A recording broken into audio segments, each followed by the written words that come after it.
to approve a tax rate until September 30th. Okay, thank you. But back to your question, continuing the way it is, I don't feel like it's the best option, whether there's other changes that are made or whether there's staff increase. As an entity, we need the information in a timely manner. And I feel like they do have a lot of good employees. They do a lot of well-trained employees that are working hard. But they're at a point where I don't believe that they can continue to provide the data at a timely basis. No, That's personally my opinion, so I don't want to speak on behalf of... No, it's really to the point that their inefficiency and their inability to get these certified values to us impacts our operation. So are they still using the old computer system, or they've gotten that fixed? No, they reverted, 2 years ago, they reverted back to the old system, and And they're that's the still one on they're it? using. Okay. All right, just some property value comparisons, and here I've used the high number because that is the certified estimate that was given to us. So that's $4,176,000,000 in there compared to $3,270,000,000 last year. You'll see that's quite a big jump. But if you'll go back to 16, 17 and watch that trend upward, we've had quite a bit of growth, significant growth throughout the past several years. And that's not anything new to us. We've been seeing that growth in the students that are enrolling and all of the developments in the houses that are being built. Okay, this is just a tax rate information chart. It's what we used in the bond information. This has not changed, other than, again, we may go somewhere between the 48.5 and 50 cent mark on that INS, depending on where the growth, the actual values come in at. The M&O rate is still going to be 0.8976. That is a decrease over the 0.915 that has been in the past, and that's due to the tax compression required by House Bill 3 by the state. Okay, just kind of a little visual of our estimated revenue. 76% of it is from property taxes. The largest other chunk is from our state. We get a little bit of other local, and those are, ticket sales and some donations and some just different general revenue in there, interest income. And then federal doesn't even show up to enough to round up to 1% there. So we have very little federal in our general fund. The Formula Transition Grant, just another reminder that this is something that's coming to an end, 23-24. This is something that we're very much interested in watching how this plays out the next couple of years. We are very interested in this legislative session and any help and relief that might come in ending this so we don't hit a funding cliff at the end of this year or into the 23-24 funding year.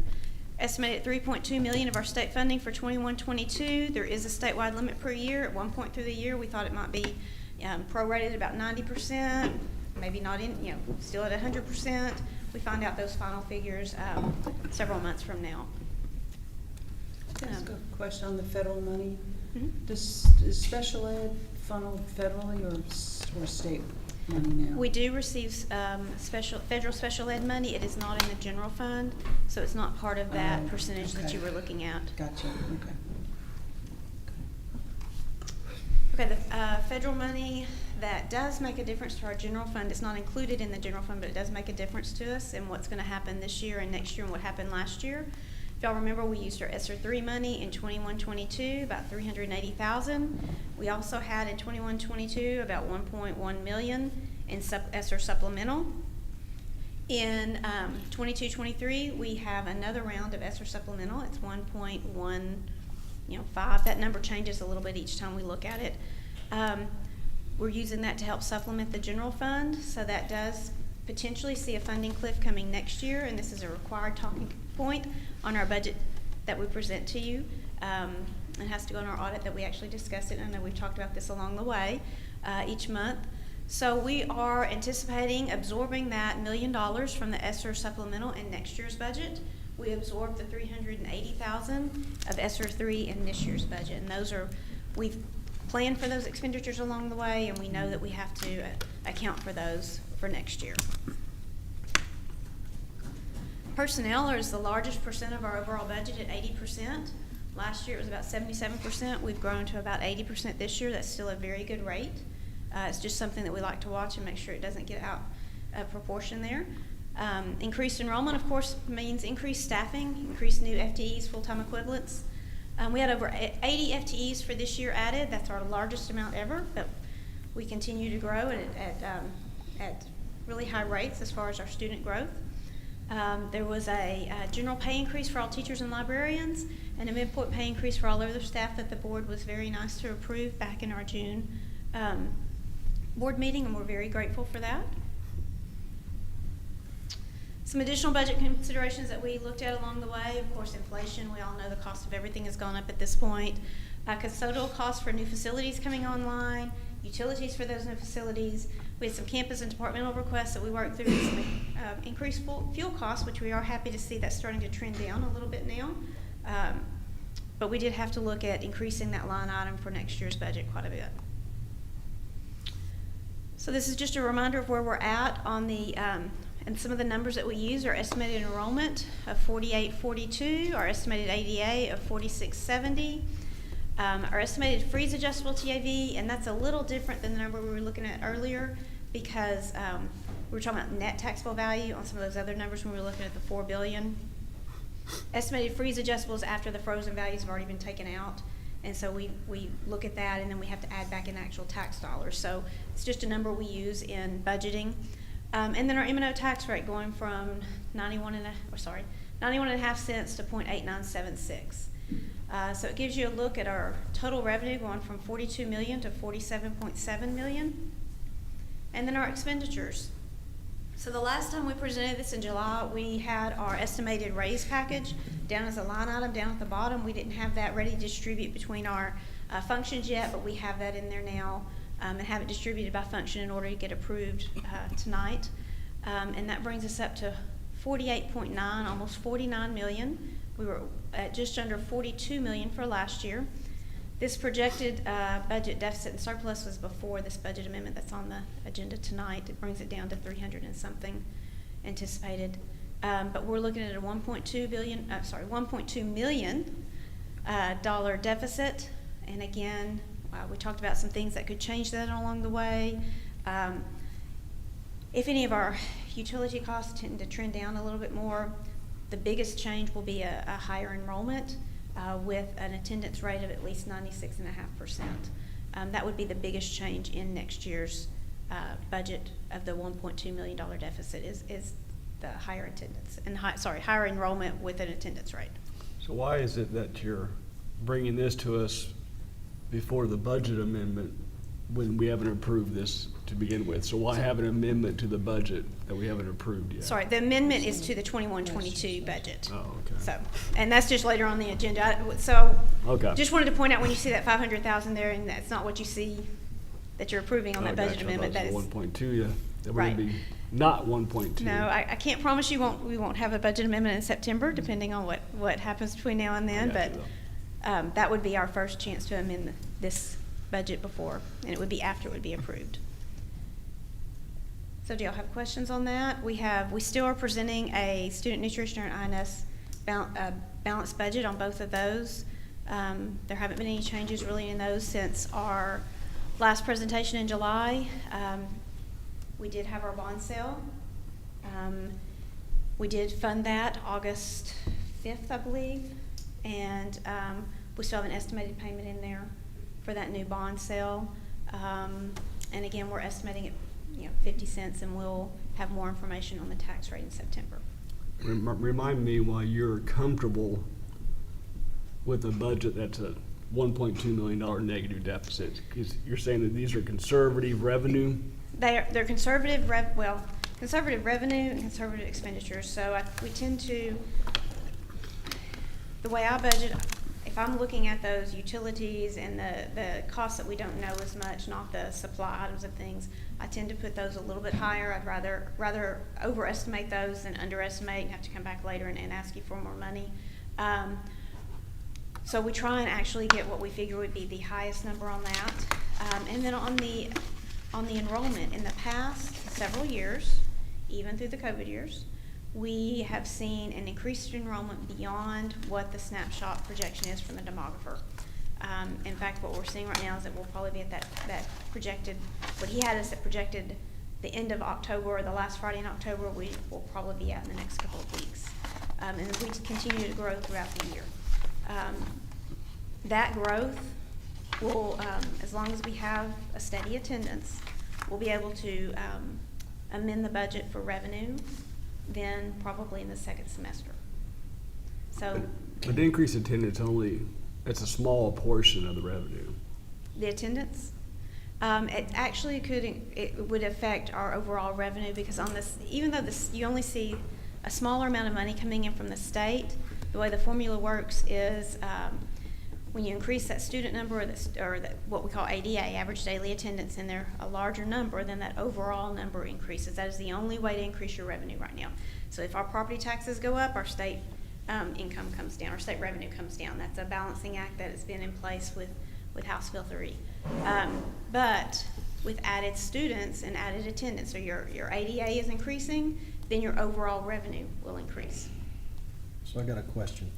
When, if we hit the demographer's projection at the end of October, if that's what we hit, does a lot of this deficit get absorbed? Or does it only get absorbed if we exceed the If we demographer? exceed.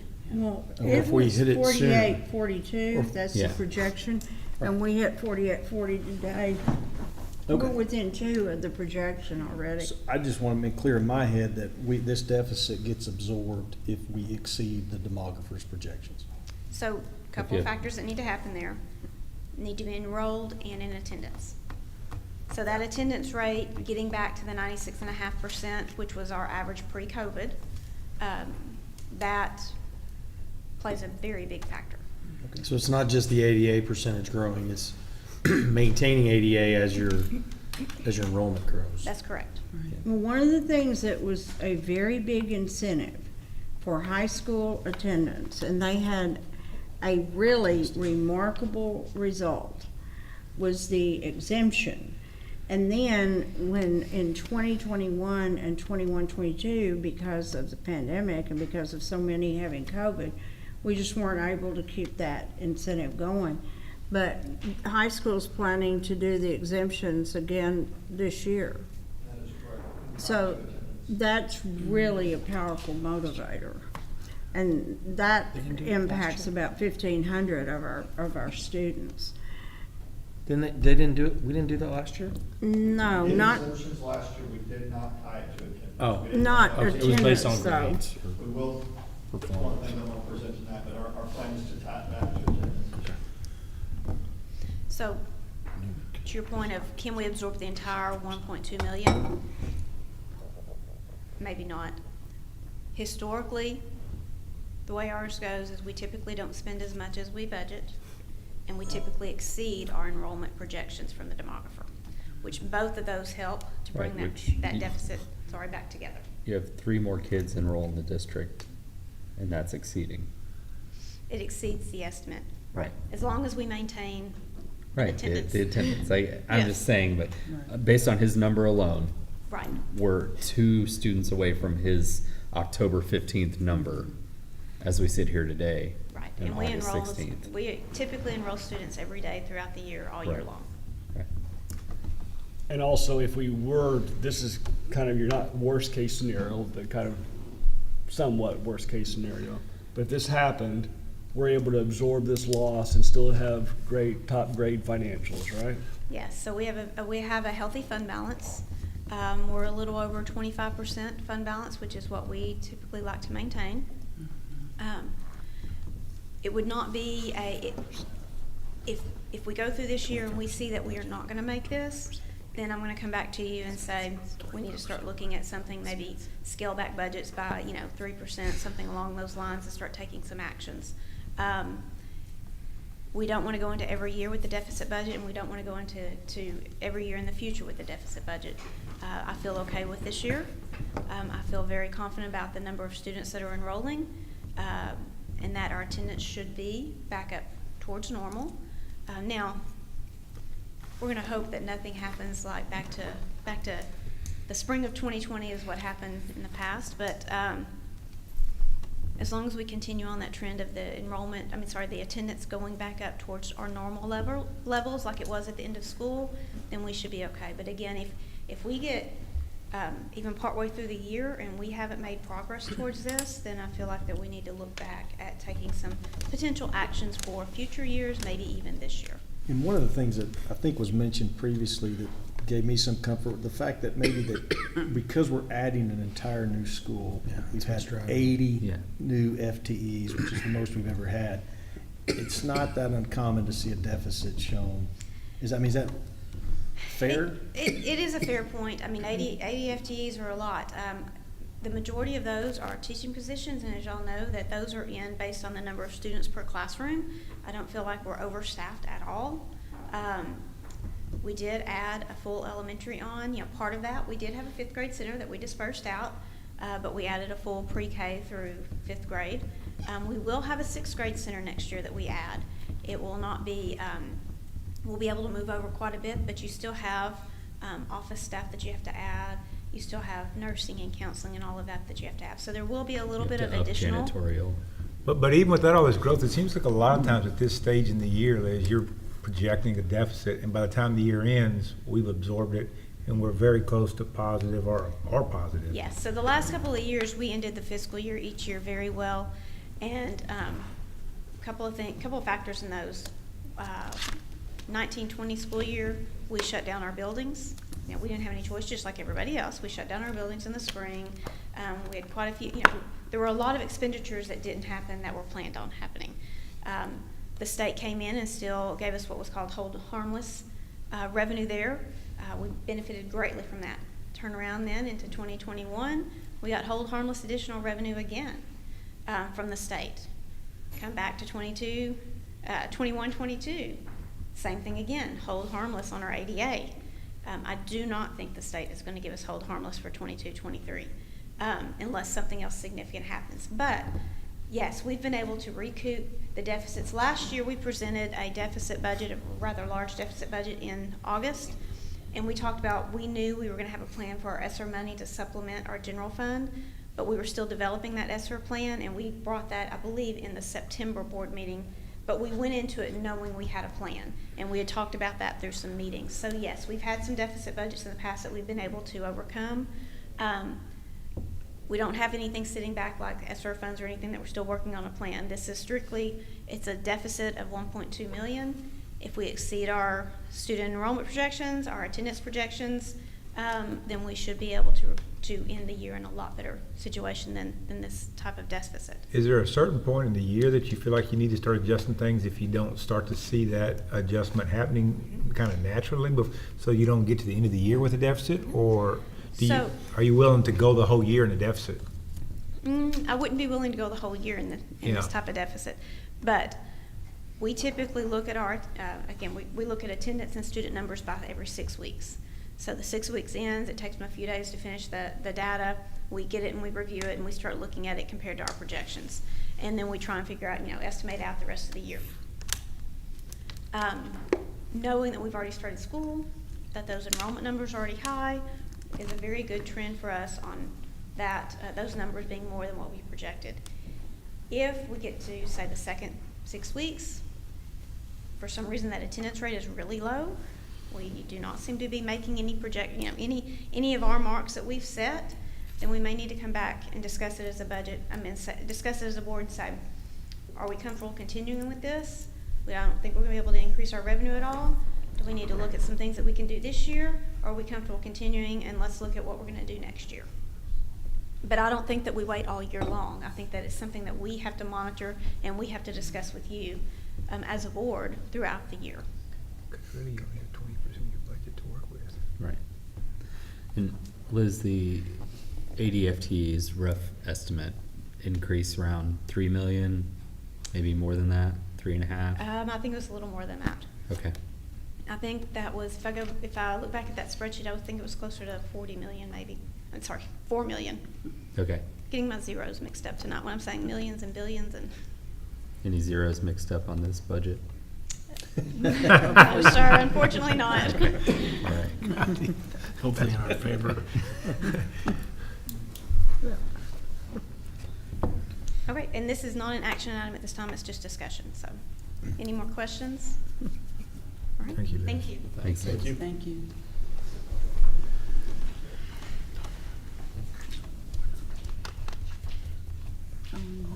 Didn't count, no. Historically, we don't vote on their budget. Could have. Could have. Do you have the donations, Rick?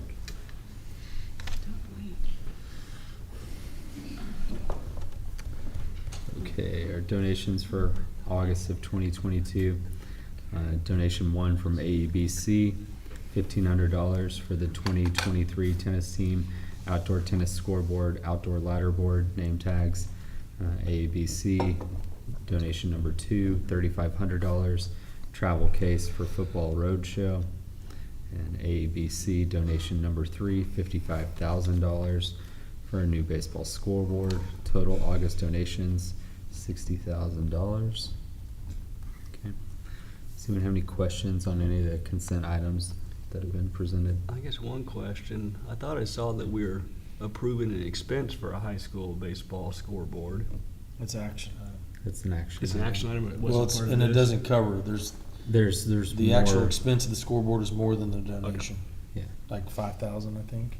That's right. Okay. I think it's 61 and change. Right, it's Yeah, almost six- 62,000. six- So we just gotta pay the difference. Yeah. That's the deal. Any other questions? All right, I'll entertain a motion to approve the consent agenda as presented. So moved. Dr. McDade, motion to approve. Do I have a second? Second. Mr. Matt Slayton with the second. Any further discussion? All in favor say aye. Aye. Any opposed? Right, thank you. Also, I want to entertain a motion to approve action items as discussed in closed session. So moved. Mr. Hawksworth, motion to approve. Do I have a second? I'll second it. Dr. Bitter with the quiet second. Any further discussion? All in favor say aye. Aye. Any opposed?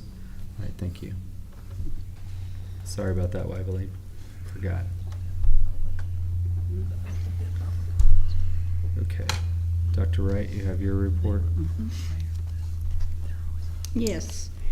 I wanted to start by talking about the number of students that we had in attendance on day 1 and on day 2, and how that number compares with the projection from Trent Smith, our demographer.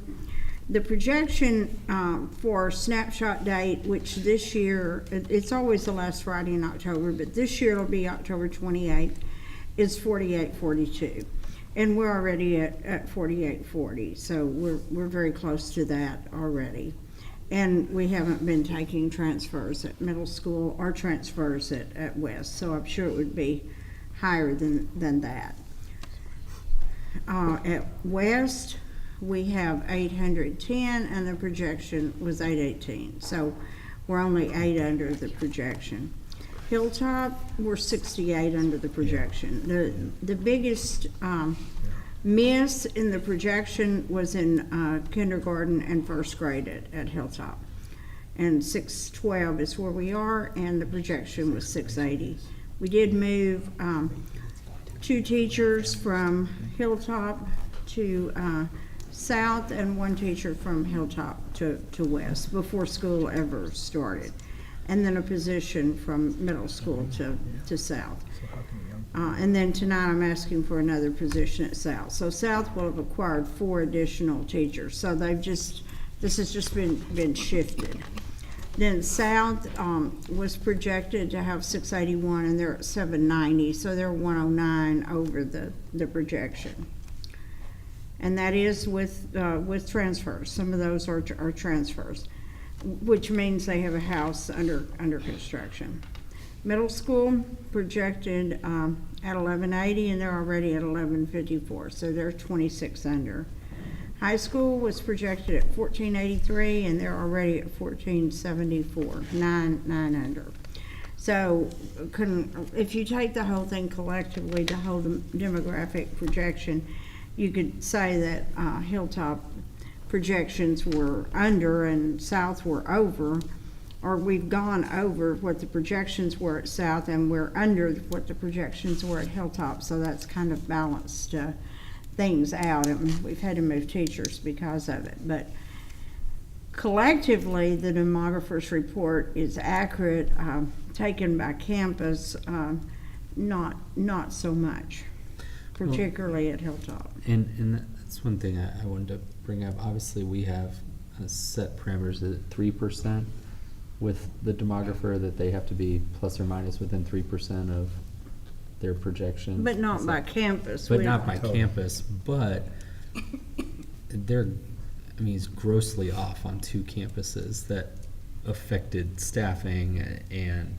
I just, how did we get to this? Like, how, he's on collectively, and Zondra has been very accurate in their projections, but I've never seen a disparity like this. We had the same thing last year. We've had this 2 years at But- Hilltop in those grades, in Right. kindergarten and first. Until, she said, You until didn't call last me year. out. Totally calls Let me her out. finish your sentence. Yeah, we Until did last year. That's all right. Until last year. But the numbers are just, Since last year.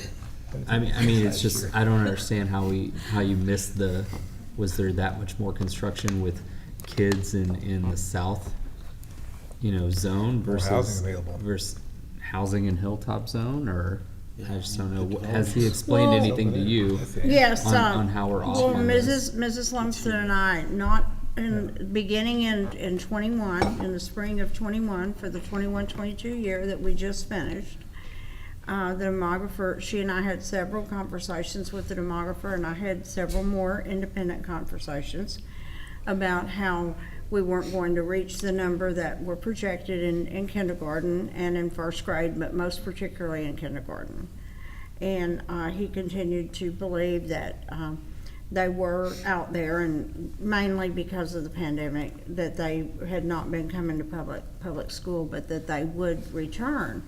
And then we didn't get the kindergartners at Hilltop in the 21-22 school year, just like we knew that we weren't going to, or she and I felt that we weren't going to. And then that's the group that now, the ones that were in kindergarten, would be going into first, and we haven't reached those projections. So he geocodes everything, and geocoding means that you know where a student is, but he doesn't have any way of geocoding who's been born in those 5 years that would be coming to kindergarten in that zone. But we can forecast that the next 4 years are gonna be lower in each grade level at Hilltop versus what he would normally Based on project. current. enrollment, Well, right? no, so- Yes, but you- yes, because the ones that were in kindergarten I think it's last year, probably that correlated low to housing. kindergarten class Where are became these a low houses first available? grade. So, but you mentioned that overall, there's a 3% number. What happens if you're outside the 3% number? Is there some You sort have of? to have an audit, right?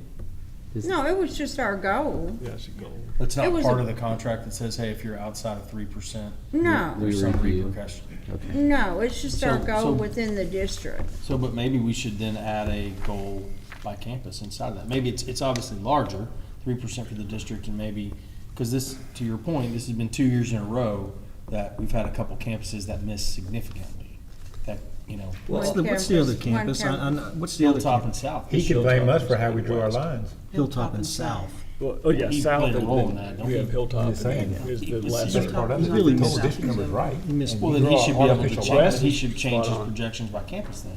He He was a did part of ch- drawing those lines. He did change the projections by campus after, Wouldn't have affected last year's numbers. Well, no, he drew them for South. but he did change them, yes, Yeah. after Or the maybe we didn't zone. accept his first. After the first zoning drawing was either. changed, he did change the zones, Yeah. yes. Because we basically proactively moved the students at the Ridge to south because there was Yeah.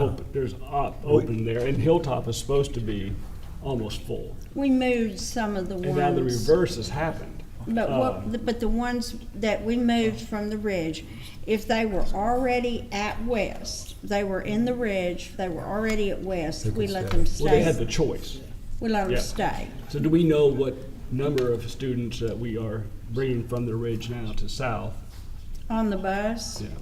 How many were busing from the Or, ridge? or to just the- how many students from the How many- ridge how are many south? I can get that number for you, I Because don't that know might be right something we off. look into. And secondarily, we had approved daycare and other uses for rooms at South. Right, How does sure. this affect that? Well, we have the one room for You still, you daycare. still are able to do that? We're still doing it. We started it and we're still doing it. But, yes, the busing from the ridge to south is some of it. Well, also just That would be one's 3, 4, true. one's not. They have to- That is what affected So some it's just of, the I mean, in all fairness, the issue if is the the total zoning. number is I mean, had accurate. you known, maybe the zoning would be different. That's the problem. The overall numbers are right on. he did just- change the numbers after school's the done. zoning was changed. But see, you've got those students that have been building in the ridge that might have not been counted in that geocoding, and they're at south, they're all at south. The good news is, Except for the ones that were already at west. the challenge is Hilltop is where it's been, and it was the Yeah. only elementary school in the whole district, and it was there. I mean, we're building schools in the right spots, the west and the south part. Oh, of the district, so, absolutely, no doubt about You know, that. that's the good. Well, that's why we keep up with him as far as different sections of the district on what the absolute growth is and et cetera. More detail than what we've gotten in the past, is we gotta keep up on that. So we don't run into this in the future, school openings and. We were very zonings. fortunate that we were really able to count it so closely earlier in the summer, like by July, that by that time I'd already moved Yeah, one to west that's and not- moved one to south. Yeah, you're exactly One of the right. teachers, and then later another one. So, I do want to point out that we have various staff at South. We have a large number of emergent bilingual learners at South, but we have staff that can speak 5 different languages in addition to English. They can speak Spanish. We have people there on that staff that can speak Spanish, Portuguese, Urdu, Punjabi, and Hindi. So that's very helpful for the students. We continue to have the behavior class at Hilltop, the life skills class at West, and early childhood special ed at South. So each one of the elementaries has an area of specialization.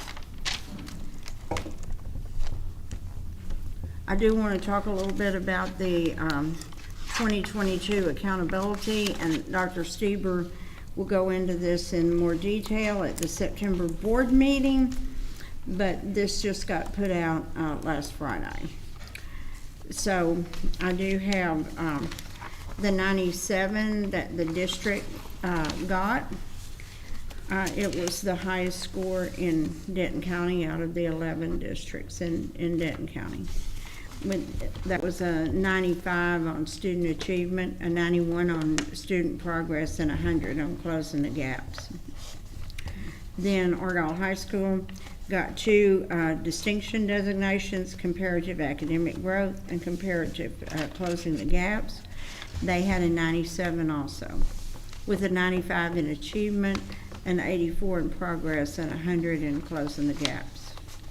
Middle school also got an A and had a 90, a 92 on achievement, an 83 on progress, and an 85 on closing the gaps. Intermediate got a 98, which was an A. Intermediate, which was 5th grade, and that included, of course, the feeder zone from West and the feeder zone from Hilltop. They got 6 distinction designations. That's the most that they could get. So they got everything: ELA reading, math, science, comparative academic growth, post-secondary readiness, and comparative closing the gaps. And they got a 95 on achievement, a 97 on progress, and 100 on closing the gaps. And we shut that campus down. Then we shut it. Okay, it's gonna happen at South.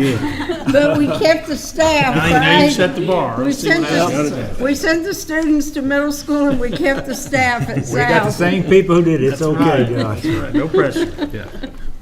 We changed some of the zoning, but we kept the majority of it intact.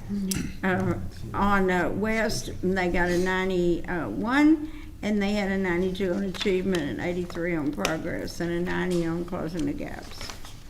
And then Hilltop got a distinction designation on math. They got an 89, which gave them a B, a 93 on achievement, a 90 on progress, and a 79 on closing the gaps. So we're very, very proud of our accountability. And there's an article about it called Straight A's Here are the top-rated school districts in North Texas, and you can look at the different counties. There were a couple articles that listed us as having roughly 3,100 kids. I noticed that. I'm not sure where they pulled that, because it'll be closer to 5,000. Should go back to 4A.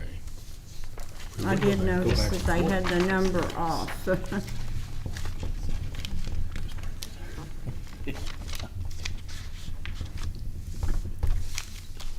see what else we have. Okay, so we have a lot of things going on with the police department. We have 5 officers now. Gilbert Bellow is going to be at Hilltop, Gustavo Mello at West, Paul Inman at Middle School. Eli Davis is at South, and he also teaches law enforcement at the high school. And Scott Collins is the chief, and he's at the high school. So since last year, we've had a 50% increase in the number of officers, taking it from 3 to 4.5 that are in full-time police work. We've got a good start in team tennis and cross-country. Volleyball and football is about to start up. We're already playing volleyball, and they won the Sawyer Camillo tournament over the weekend. Band got selected to perform in February at the TMEA convention in San Antonio as the Texas Honor Band. We will have a building dedication for this building on the 19th of September in conjunction with the board meeting, and we'll have a choir there to perform, refreshments, tours, and a dedication statement and ceremony. South is also going to have a ribbon cutting and a building dedication, but we don't have that finalized yet. We're in our 2nd year of special education as an independent operation separate from the Denton County Special Ed Co-op, and that's going well. We started DAEP here for the first time ever, and we had 6 students. We have 6 students in there that started yesterday. We have space for 14. It's in the part of 800 Eagle Drive that was the intermediate school, but it was the part that was in the administration building. So we'll be able to keep that going during the renovation. Graduation had to be moved to the 20th of May, and it's at 10 in the morning. And the reason it had to be moved, there was a major conflict between the University Interscholastic League academic competition in Austin and the UT graduation, and so they had to move the competition, but we couldn't really, our graduation couldn't really be the same time as the UIL academic meet because we have way too many students in the academic meet for that. So we had to move it to May the 20th. So that's our new graduation date. We're very, very excited and thrilled to be in South. There was enough time that the teachers were able to get moved in. They were able to have 2 different nights and meet the teacher. It's going beautifully there. We're very grateful, very appreciative to the voters in Argyle AISD for making that building possible, and to our construction company, Pogue, and to our architects for the great job. That's all. All right, thank you. Dr. Stiebler?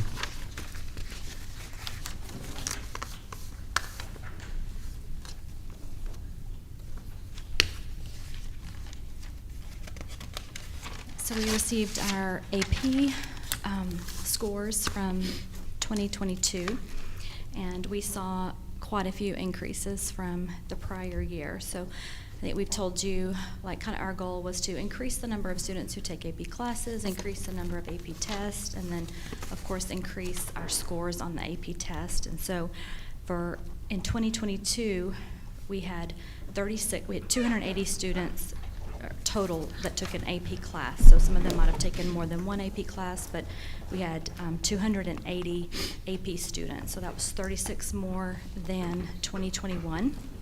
And then the number of exams, we had 404 AP exams, so that was up 73 exams from the year before.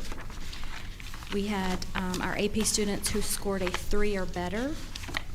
That was 196, so that was up 51 students from the year before. So also some of these students, this is just AP students with a score of a 3 or better, so this might include students who took 2 tests or 3 tests, right? And then our percentage of total AP students with the 3 or better is at 70%, so that's up 11 percentage points from the prior year. So if you look through the information that I gave you below, I provided you the number of tests, the mean score for Argyle High School, the mean score for Texas, and then the global, and then I provided you the percentage of scores with the 3 or higher for Argyle, percentage of scores with 3 or higher for Texas, and then global. And you can see in most of those areas we are above the state and national average. Our AP scholars on the second page, so halfway down, so I'm going to draw your attention to a typo. AP Scholar Summary for 2022. It says total scholars 36, and that is 2021 information. Total scholars for 2022 was 56. So we had an increase of 20 AP scholars from 21 to 22. And then the average score for 2022 was 3.75. So if you look below, you can see how many AP scholars with honors, and how many AP scholars with distinctions we had. And then below kind of gives you a description just to remind you what the difference in those 3 criteria are. But we're very proud of those scores, and our teachers did a great job. You have any questions? No, it's great. When you look at the ones that had a decent amount of tests, some of these only had 5 tests, you start wondering about the percentages there, but world history, Spanish, physics, et cetera, they all are doing well above global in Texas. Well So that's above, yes. fantastic. So congrats to the teachers of those. Yes. Yeah, great job. Anything else? No? Thank you. Thanks.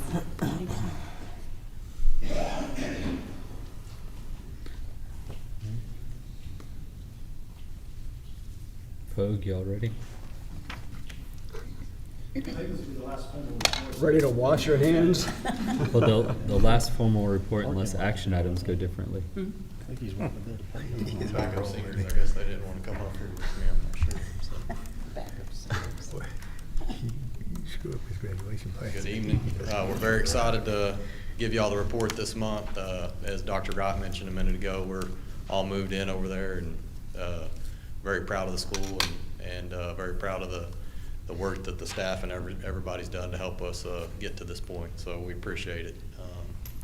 We'll jump right into this. Major activities on the site work.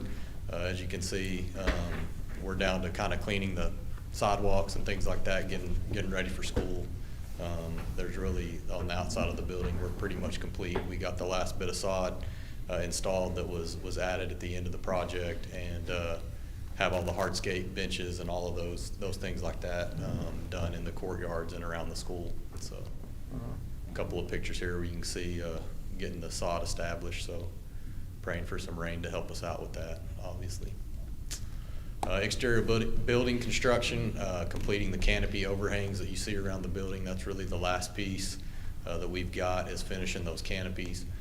Just some materials as they're coming in, we're getting those canopies up. We had some changes towards the end of the project that added some additional columns and things like that we're working towards right now, and should have those wrapped up. We're hoping here over the next coming days, coming weeks. You can see the courtyard there is complete with the turf and the rocks and landscaping and all that goes with it in those courtyards. Those spaces turned out really nice. Onto the building, we're just focusing on punch list. Dell and his team are working hard. Gonna hit that next week. Kind of took a break this week to let everybody get the first week of school, but gonna be jumping back into those and taking care of all the small punch list items as the architect and my team continue to walk that. We have tackable surface install that's still going on in the hallways. That's just a long process due to the way that those have to install, and working towards having those complete as soon as possible as well. And then the last part of that was just to occupy the building, so which we have done.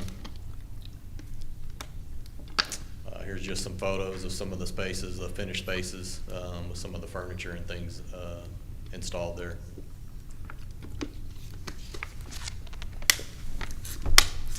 Schedule, nothing to track there. We're complete. And then the look ahead is just continue to work on the punch list and complete the punch list. So. Will you go back to the overhead? Yep. Of the satellite? Jeff, can you remind me, this acreage versus west? And I'm just trying to see where we can get, where's the play spaces? Just outside of the road? Is that where the kids are gonna be able to run? I think most of the play space is gonna be, it's kind of the bottom of this aerial picture here, on the back side of that playground. Across the street? Well, I don't know, you can probably see it better from this picture. So you've got the green space there, in this top picture, just to the north there of the playground. That's the bus loop that's right by Yeah, it. that's the bus loop that you're seeing there Okay, so that it's goes not a back street behind the or school. Right. anything easily. Yeah. But do you remember the acreage of this plot versus what we had at west? We're at approximately 17 here, a little over 17, the Okay. west is a little over 12, so we're about 5 acres. Okay. 12, 7, and 17. I'm just trying to think about the next spot, you know. Yeah, it's what 12, really the 7, and acreage we 17. need if we're gonna be consistent with this type of building. Well, It's 4.6 different. Okay.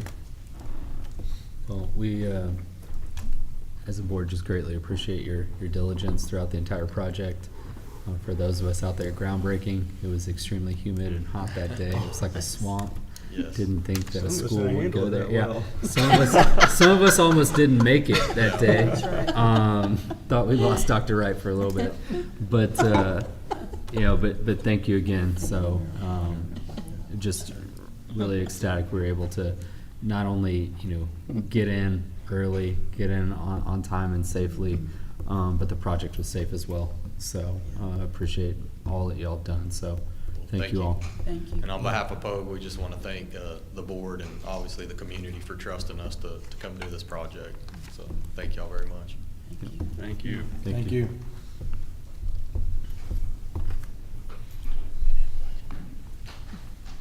Yeah. You wanna know what happened? It wasn't in budget, right? I was just saying that It was hot. It was hot, yeah.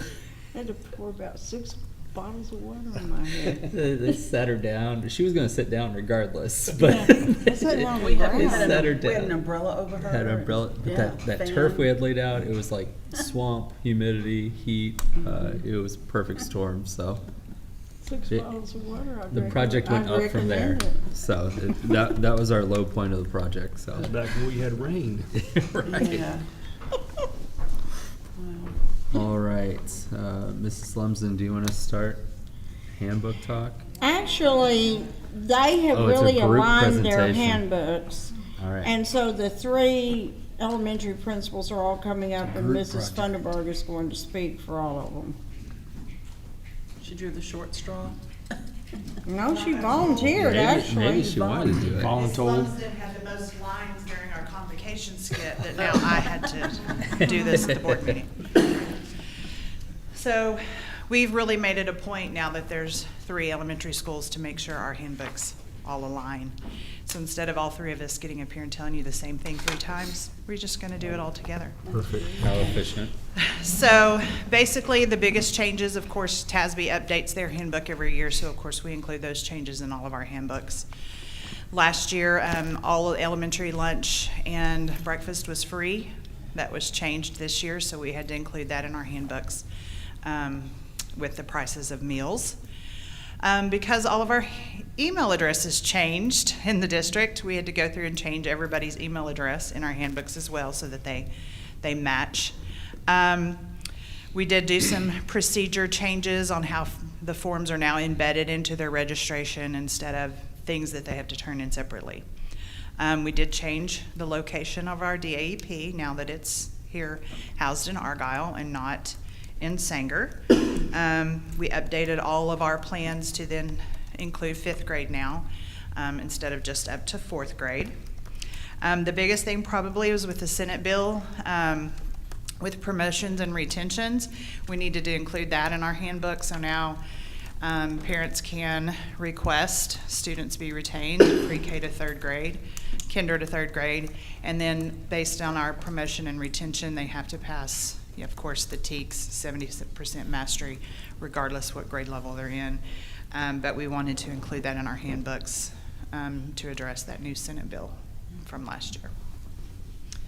So, any questions about any of those changes? I have a question, but it's not about the change. Okay. So, Dr. Jordan, how's pickup and drop-off been at the campus? So much better day 2 than day 1. The drop-off was great, ran very smoothly. First day, pickup was slow, but we cut our time in half today and still need to save about 10, 15 minutes off it. Awesome. You didn't ask me about mine. You're a seasoned veteran. I've This got is a the new most campus. kids. This is a new campus. Yeah. Drop off, it was nice. Mrs. So it's- Funderburg, how was pickup and Thank drop-off you, at West? thank you, thank you. Was it awesome? It was awesome. We had Good. all kids in the building at 7:23 this morning. Good. We were done with drop-off yesterday, or pickup yesterday at 3:29. It's 3:18 today. So, yeah, it's a well-oiled machine. We got it. And Mrs. And Lemson, Mrs. how was Hilltop? Mine also was fantastic. Okay. 3:35 pickup the first day, and today we were at about 3:25. Nice. Wow. If the kids just magically knew their numbers, it would go really fast all the days. They still wear the headbands with the Yes, we numbers? do the headbands. The older kids don't love it. Yeah, I'm sure. Because it isn't that they don't know their number, they don't listen sometimes. So when we're saying They don't 132, listen? but we can see. Awesome. Have you recruited the new board members yet for pickup duty? Come on in. I was waiting to see them at pre-K and kinder lunch. Oh, That's when they okay. would really need them, so I'll see you. Make sure it's a mashed potato gravy Yeah. day. The lunch bowl. Make sure there's plenty of thing. string cheese to open Yeah. that day. Done watchdog and cafeteria duty. I'm sure he would, yeah. Yeah. We appreciate, or I can't speak for the board, but I'd say, I appreciate that you are seeing the vision of having 3 of you be on the same page, and 2 more years is gonna be another one, and, you know, and as we grow, it is that important for you to be aligned in many things. And your handbook obviously gives you the structure for a lot of that, so we appreciate you getting on the ball pretty quick with that, so, Thank you. thank you. Yeah, Thank you. thank you all. Thank you. Thank you. Mr. Gibson, Mr. King, are y'all gonna, do a team Hold here? hands. or- Attention. That time it is. You gotta fly solo, Mr. Gibson. That's right. You can do it. How is everyone this evening? Great. The first, I've got 3 changes, and a couple of them are just TASB changes. And Greg, I don't have something that you need to scroll to. That's all right. First thing just has to do with years ago. A lot of you have had kids that have been here a long time. We used to charge for cell phones that were taken up. Do you guys remember back in the day? Yep. We would charge $15. I remember charging for You'd have to have pagers. been here a while. Yep. But it's when cell phones were kind of a novelty. And just as the years have kind of gone on and we've just thought back through all of this, and it just became that cell phones were becoming more and more a part of what our problems were. And so from an instructional standpoint, we want the cell phones away in class, and if they get taken up, they're going to get taken to the office. Parents can pick them up, and I made a joke at our parent meetings that when they get put down there the second time, that they can be picked up for $10. It's not 15, it's 10. It's that reverse inflation. But our that we're local not revenue's accepting going Venmo, down. okay? This is School not has a Venmo something that account. we want to be convenient for parents. But we do need the instructional time in the classroom.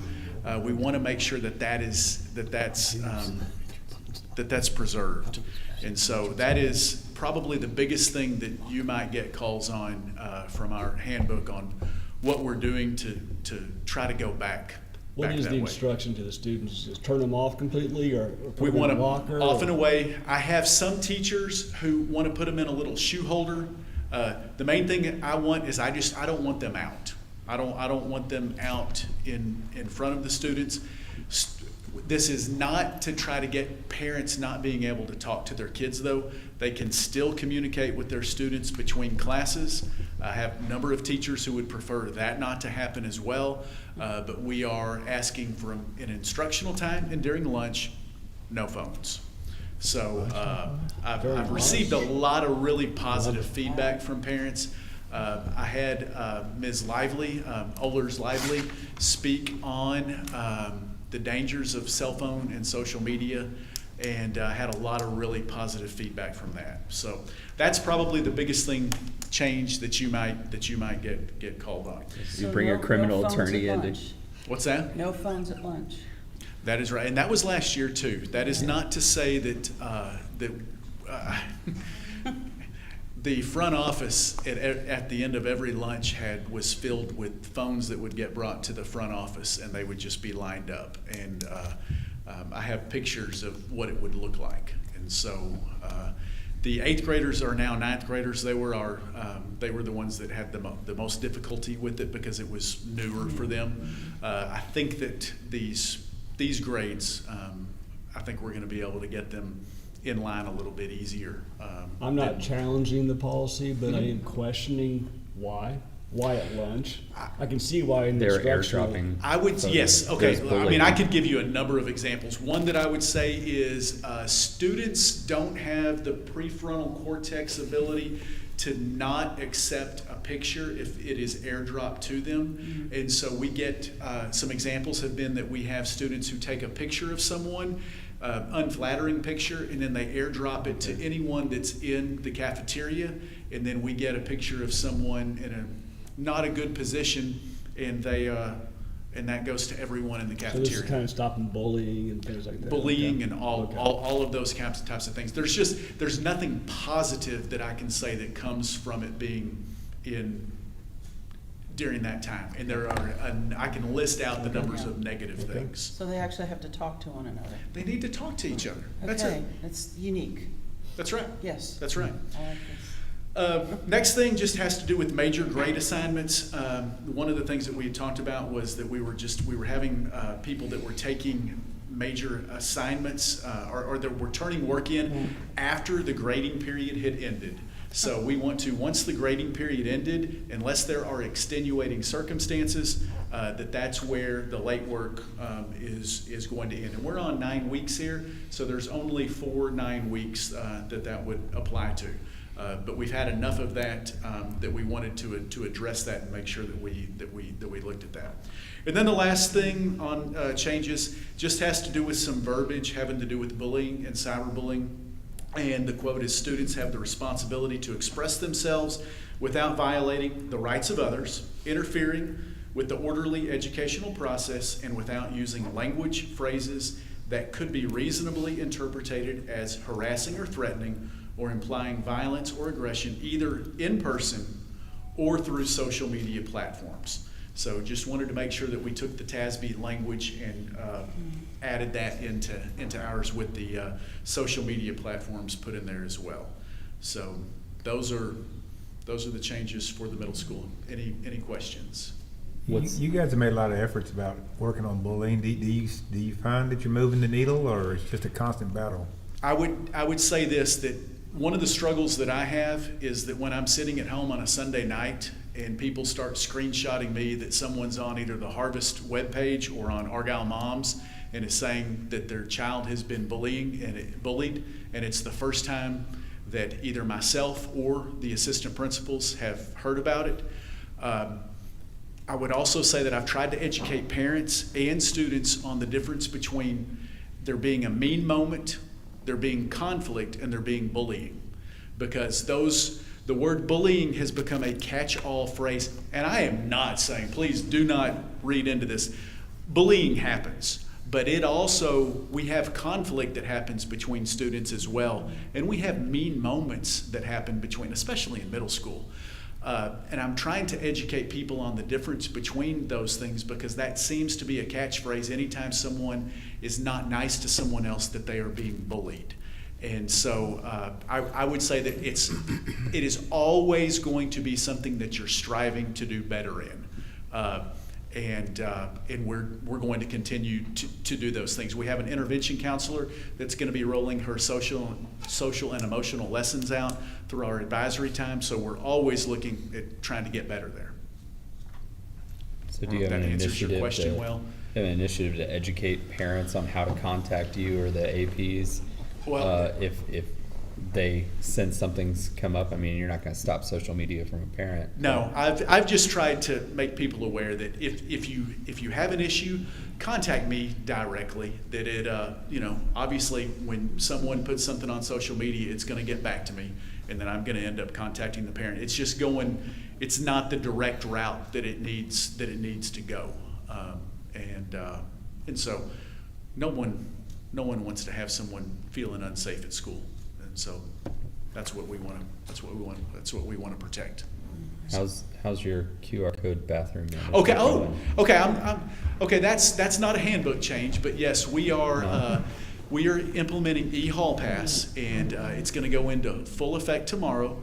And that is where students would take their Chromebook and they will take a picture of the QR code in order to go to the bathroom. I've made people aware that we had, like a lot of campuses, over $10,000 worth of damage in the bathrooms where people tried to replicate TikTok challenges that were out there, and just lots of different types of vandalism. And all of the principal groups that I'm a part of, this is nationwide. So we are trying to figure out a way through the QR code you can monitor who's in the bathroom at the same time, or who's leaving at the same time, who's in the hallway at the same time. And then you can start to put things together, and you can start to monitor is there one person that's going to the bathroom every single period? Are they out for how long? And I think it'll just give us a little bit better handle. I would rather spend $3,000 on eHall Pass than over $10,000 on damages to Is the bathroom. there an analytics part of the software, or somebody Yes. has to spend time going through all that? No, and we're still learning. I have Mr. Pelt, my new assistant principal, on this, and he's a big technology person, and he has been playing with this over and over. And we're very excited. My attendance person, I don't know that I've ever seen her that excited before in what the software is going to be able to do for us. Whether they're going to the nurse, the counselor, all of those things are going to be logged, and so we'll be able to know if these two people don't need to be in the hall at the same time. Could they be meeting up? And we'll have to work through some kinks, obviously, but I'm excited. So you can actually look up a student and see where they've been, like during a 9-week period or a month's period. Yes. You know, if they're Where they using- said they've been. Where they said they'd gone. Yes, where they were supposed to where have they were been. supposed to be, Yeah. right? There's no Yes. RFID on the kids. Yes, which Yeah, that then coupled further with helps cameras, us you with can tell. Yeah. if we have to figure out where they actually were on Right. tracking them, which that does take a lot of time. Yeah. So is there when you return to the classroom, they, in the request, so it shows there's Yes. not that many kids in the hallway Yes. anymore? Yes, 100%, because we can limit the overall total as well. So we're very excited. I could give you an update in a couple of months if you would like that. But I Sure. would like some time to play with it a little bit to That'd be be able to great. tell you the pros and the cons of it. Yep, Yeah, we'd like that. that'd be good.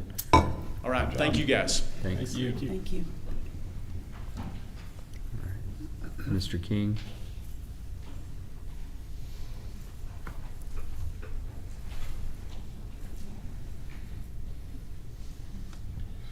We have about 5 or 6 changes to our handbook this year. First one is on page 37, dealing with class rank and the highest ranking senior or highest ranking student. I believe that Dr. Stever put a committee together. Y'all voted on this, was it June or July at the board meeting, on how we're going to weight AP classes versus honors classes. So we had to get that verbiage into our handbook. So starting with this year's freshman class, that change goes into effect. So AP classes are weighted by 1.1, and then dual credit goes down to 1.07, as well as honors staying at 1.07. Just to make you aware on that same page, it's not a change, but just something that has come up the last couple of years I want to make sure y'all are aware of. Sometimes we have students that move in to Argyle that have taken AP classes at other school districts, and they're AP classes that we don't offer. And so the question has come up from parents of those students, do we get the weight for that? Do we not get the weight for that? And it's been in our policy, but I just want y'all to know that they do not receive the weight for that. We don't think that that's fair to our students that have been here that have not been given the opportunity to take that class, to give that weight to someone who did take that class. And there have been some parents that were unhappy with that, as you can imagine, because they did take an AP class that has standards, that they've met those standards, but we have not weighted it. So, question then, so when they do come, they come with a GPA from their previous school, assuming they've been at least through 9th grade, I guess. So does that factor into the GPA that they earn at Argyle High School for cumulative, so that the AP class weighting that they got from their old school might? They don't get the weight for us, that's correct. So, but is it not already in their GPA that they come with? Our counselors will recalculate all of that. Oh, as they okay, get gotcha, okay. You know, if they came with proof of a 3 or higher, I mean, you think that'd be almost legit to give them credit for that. Well, I do think it's something that maybe Dr. Stieber and I want to consider, because we do want to encourage, obviously, all students to take AP classes, but we do want to be fair to students who have been here and did not have the same opportunity to take that class. But when you say that class, Mr. King, they have plenty of opportunity to take a lot of weighted classes. So where is the disconnect when you say that they couldn't take that weighted class? They have plenty of opportunity to take other weighted classes. So in terms of comparing their time in high school, I'm missing where the rub is. When you say they don't have the opportunity, the opportunity would be if they didn't have opportunity to take another equally weighted class. But as long as that's true, we don't make a distinction of which weighted class that we offer. You know, they're all the same as far as AP. So where is the rub? I'm missing that. It's just classes that we don't offer. But when you're talking about ranking the students, it's not which AP class you take, it's how many AP classes you take. So if somebody moves in and is taking an AP class, whether we offer it or not, I mean, they have the same number of classes per day. For I'm just missing that. This is in policy, so, I mean, like, if this is something you wanted to, so, like, Mr. King wouldn't have the authority to just change it in the handbook. I'm not suggesting we do change it. I'm We trying to just put it understand policy. I'm missing what the problem is of counting. The theory behind it is that our students didn't have opportunity to choose that class, whatever that class might be. Like if someone came in with a certain AP class. I understand what you're saying. Yeah. They probably had an opportunity to take another AP class. What if a school offered 3 AP classes to freshmen? Yeah. And they came from that school that did to ours. Well, our freshmen only got to take 1 because we only offer 1 AP class. Well, maybe that needs to be the stipulation then. In other words, you can only, I don't care what it is, you can't have more than 1 AP class as a freshman.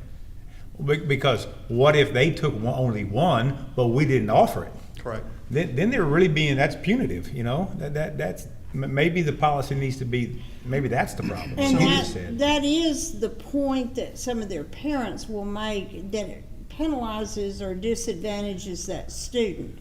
But giving them credit for that disadvantages the students that have been here the whole time. Yeah, so I can see what he said. If they could take more than our kids, that's a problem.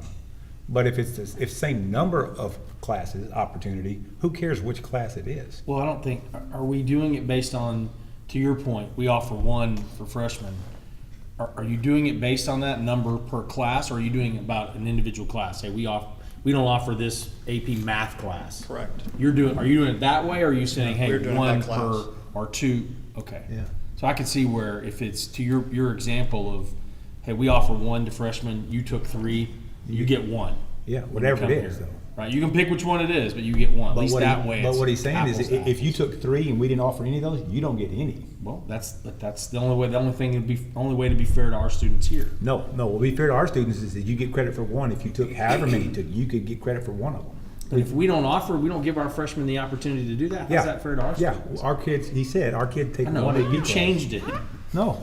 If we don't offer anything, Oh, if we don't. yeah, if we don't offer anything and they come with 3, sorry, you don't get anything. Yeah, I'm not talking about hypothetical, I'm saying actual. Whatever we offer, number of classes, So I get they ought to that. get credit. That's what I'm for saying. the Maybe number. it's not about the class. Maybe it's about the number of opportunities. Yeah, that's what I think. I mean, It's that's what I vary from think. year to year though, because sometimes we have an AP class that we offer, and maybe have kids that wanna take it, but it doesn't make. And so, it's not offered, so. Yeah, but the that number of doesn't classes fit either though, vary. because what if 1 year we didn't offer it, or 1 year we did offer it, and they also took that class, well, then they get credit. But if they didn't, But how do we handle that situation within our own class, within our own classes? If it didn't make a sophomore years, but the next sophomore class it did make. because it's true for that class, they're all sophomores. It's all. Yeah. Mr. Gibbons, so we will take some of their AP credits. Sure. And I'll accelerate them. Correct. Just the ones that we don't offer, you don't. That is Okay, correct. so it's Yeah. only gonna affect a small portion of the credits. Probably. I might have 1 of those per year. Okay, okay. But sometimes If they that's end your up in kid y'all's and you- email, so I and want that you to kid know didn't why. They complete end up on that, your you're email. not gonna be happy. I mean, those grades and those top are so, right, their I mean, if rates that's are your tight kid and numbers. they met all the requirements, you're not gonna be happy. So I can see making it a certain, well, I guess what you're saying, but I don't know if there's any clean way to do it. It's not a change to the handbook. The only reason I brought it up is I'm glad we made such a big deal out of it. it's not a change to the handbook or a change to a policy. I want you to know it because Yeah. we've had a couple of parents through the years that have been upset about that. And again, eventually emails will get to you guys. So I just want you to know why I can you may kinda be see getting why. an So, email. so question, what do other high schools do? Are you I aware? don't know the answer to that. I think this is the most common. It's pretty, because it's pretty common policy. Okay. All right, on page 41, we added under deliveries, we started seeing an excessive amount of food delivery companies during mega lunch time, and that's just bringing strangers on the campus that we don't think need to be on campus. So while we told students not to do it, we told parents not to do it last year, we just put it into the handbook this year. Those companies are not permitted on campus. Have we been able to open up all the lines, and so our kids being able to get their food in a reasonable time? Absolutely. So Really, a 2-day window. I know it's been 2 days, but usually the first 2 days are the hardest 2 days. So it's a Yeah. valid question that you ask. And so this morning, I know that in our administrator meeting, I mentioned that I bragged on Amy Bresnahan because, we're on 30-minute lunch periods right now until we move to mega lunch. The first day, the least amount of time that any student had was 15 minutes to eat. So all of our lines with 15, so half of their time, there was nobody in line. So they did an outstanding job to start It school. is. So I bragged on them in our meeting. We do have all 5 of our lines. So we have 4 eating lines, then we have a coffee bar line, and all 5 of those are functioning currently. Can I just ask a general question? Do any of you guys allow food deliveries? I didn't think so, yeah, okay. Yeah. That's good. It's a safety thing. We Yeah, just don't absolutely. need those on No, campus. I didn't think you Mr. King, is there a set date that you're moving to Mega Lunch, or is there something you need to see? I'm gonna plead the fifth on that one. Wow. We will move to Mega. The plan is the teachers, Is there a set we have date gotten to the move point Mega where we're Lunch? Is there really something you big. need to see? And to manage that many students, that long. if you can envision a passing period where 5 minutes, everybody's going everywhere, we have an hour-long that when it's mega lunch. So the logistics of that have grown pretty big, to be honest with you. But at the same time, I personally see the benefits of tutorials during that time. When a lot of our kids have after-school or before-school activities that they can't get to those tutorials, make up tests when they have to leave early or they're sick or those types of things. Not to mention also the social implications of being able to have all of our clubs during that time instead of before after school when some kids can't make it because of busing or work or activities that they're involved in. So I'm going to make every effort, I want you to hear that, to keep Mega Lunch going as long as we can. The kids know, and we'll have class meetings tomorrow, they'll find out that as easy as we can put Mega Lunch in, we can take it out on any given day. Yeah. And so hopefully we can educate the kids on how to utilize it to its best abilities, or at least get them utilizing it the way it should be utilized, and keep it as long as we can. That is the goal. Usually we don't start it, just to be honest with you, until we can at least have a progress report. Yeah. So 3 to 4 weeks into school before we start at the You have earliest. to earn it. Plus, Mr. King, that's not a handbook change either, really, so you didn't even have to address it, I mean. Another Yes, ma'am. random question. Do you have any of the issues where he stopped his cell phones at lunch? I know for you logistically that would be impossible to monitor. But Cell are you phones at lunch, having- we do not. We You have do during issues? instruction time. So every one of our teachers, the expectation is we have phone pockets. Mm-hmm. The expectation is that every teacher have their phone, the kids' phones put up, unless it's needed for an assignment. Yeah. Are you having any of that airdrop I got stuff a few that months left he's to- talking about? We had some of the things happen last year that I think every school did, where these websites would start up, and once we addressed it with parents, it got much better. We didn't have any issues after that, to my knowledge. On page 55, this has already been addressed, but we are going to bring back exam exemptions the way that we've been utilizing them in the past to hopefully help Liz and to get our attendance number up to where we want it to be. So we will tie it to absences again this year. The students will find that out tomorrow during their class meetings on all the specifics, but there's 4 parts to exemptions. There's a grade component, a tardy component, a discipline component, and an attendance component, and they have to meet all 4 of those. In the past, it was very effective, as Dr. Wright mentioned, to get our students at school, working hard at school, staying out of trouble, and getting our ADA where Liz is happy with it. So that is the goal, just to bring that back in its full capacity. Gotta keep I'm Liz just happy. curious, is there an exemption to the exemption, meaning if somebody's grade is so high, if they didn't meet the absences, but they still have to take the final? No, sir. And do you think that, okay? No, sir, and I take a lot of heat over that, I'll be honest with you. Yeah.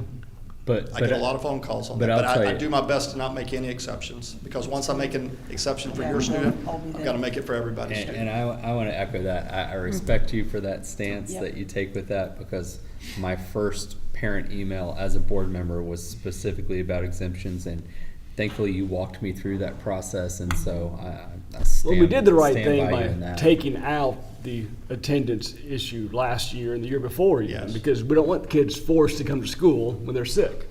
But I can see putting them back in. I know when we put it in originally, there was a lot of questions about it. I remember, Dr. Beer, you had a lot of questions about it. You've rubbed it in my face every year since, Mr. King. Well, I don't know about that, but I know that Mr. Butts, you all These are remember just Mr. feelings. Butts. He taxed me with the responsibility of getting attendance up, and that was one of the things we tried, and it did work. So we are going to give it a shot, and again, that's what Dr. Wright's blessing, to bring the attendance component back. I'm on board with it now, by the way. He just doesn't want to hear it again. It's a powerful motivator.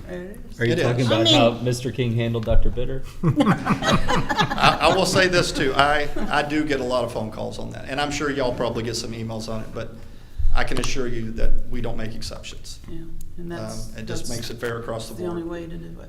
Yep. On page There's no 62, gray. on page 62, some obvious changes just to graduation activities, just the dates.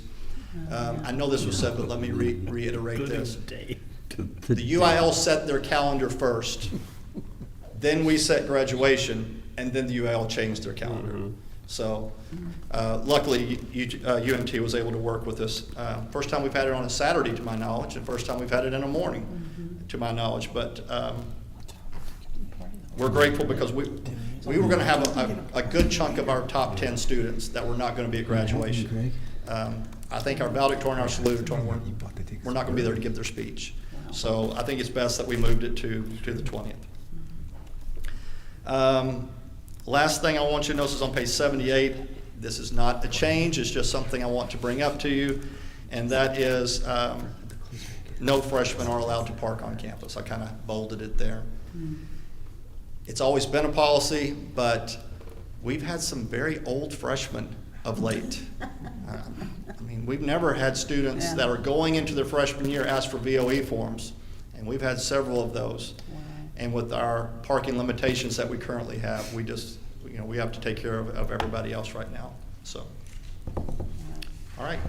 that is the When changes. do we expect, is there more parking being added? It's on the It's on the agenda, you just told us My you didn't read it. gosh, you just showed your cards, Westrom. I just wanted to know, when's that gonna be done? Play poker? Play Golly. We are hoping for some additional Wow. parking this semester. This semester, That- that that fast. is guys what aren't Mr. sitting here 'cause they like Cohen it. has Yeah, promised. Hope they're we done. can They're start waiting it on in something. September. You can recuse yourself if you'd like to.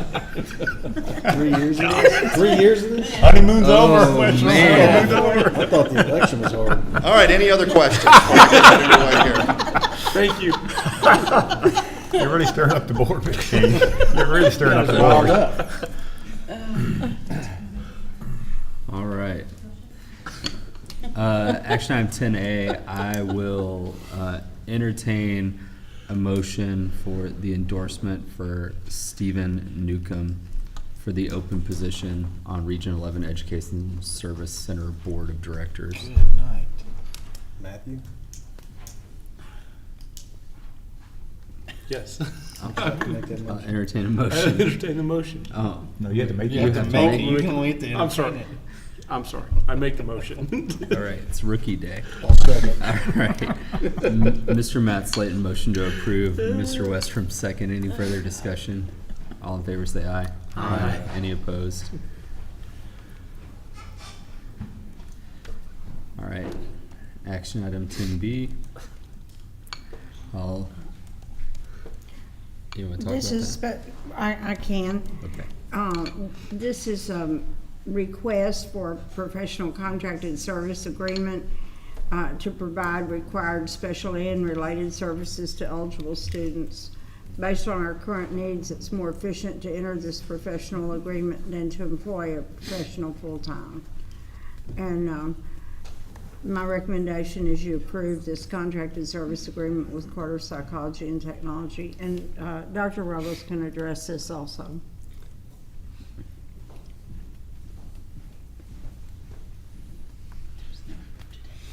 Pretty much what Dr. Wright said. You said no budget impact. Yeah, Does that mean so- just it's as needed, but they're still we have to pay them something? Right, so if she used all the hours in that contract, I think it'd be about 61,000, and the low end of that pay scale is about 63,000, plus then you would have to add on like the district contribution for health insurance, benefits, et cetera, so, you know, conceivably, there's a saving of about, 12 to 15 to 20,000 maybe. I don't know what the benefits. So we So we already budgeted have for in the this budget for position. one So it's full-time budgeted, position. Liz. What's your amount budgeted roughly? Sorry, I walked in partway through this. Do you know your budgeted amount for this service? This position that we're replacing with the contract. The psychology. I can go look it up. Right, I don't remember what we put on top of it. I mean, it would be the It's the less total than, of this, it's which is less than about what we pay an 61. employee. Plus, sometimes if our other psychologists get overwhelmed with testing and we're on regulatory timelines to meet those, we'll bring in some other part-time contracted people. So I know it's at least 61, and it's probably a little higher than that. So for that that's kind of already overflow. embedded in your budget for next year, for 22, Oh, right, when we met 23. in the spring to plan this, we included, we included contract. It's just psych a service. change in Yeah, I think we're handling presenting here. services. It's a change from a full-time professional to contracted services. Right, and I think we're presenting here because it exceeds the threshold, the purchasing threshold, I think, too, right, of 25,000. Okay.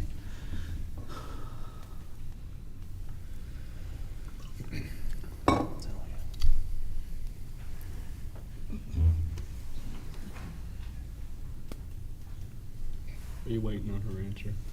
Yeah, I'm getting them. it'd be rude to move on without having it. Is her to answer do it. gonna change your mind? Mr. Defenbaugh, I tried to approve this without anyone saying anything. I got stopped. Which one tell you the right thing? This is the LSSP line item? Right, it'll be, yeah, right, Okay. contract. That is 76,200 Yep. is what we have budgeted. How much? 76,000. Right. Okay. So Pretty not close, even 70 to under- 80, I think. I Under said. budget. You did. Okay. Huh? Would you say again? 76,200. Yeah. And that would include if we have to use some overflow people too, if we get,